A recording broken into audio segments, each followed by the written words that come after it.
Hey everyone, I'd like to show you this little fire burner. This is really heavy. It is a beautiful marble, very, very good quality. This is very straightforward in how to use it. I've got 91% isopropyl alcohol.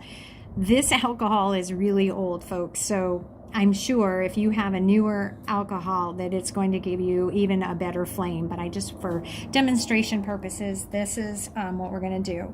So I filled the reservoir with alcohol.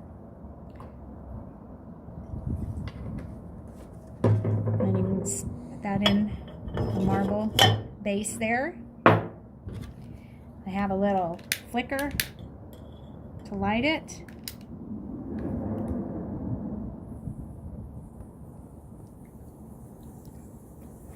And there you go. That's all there is to it. I hope the review was helpful. Thanks so much for watching. Take good care.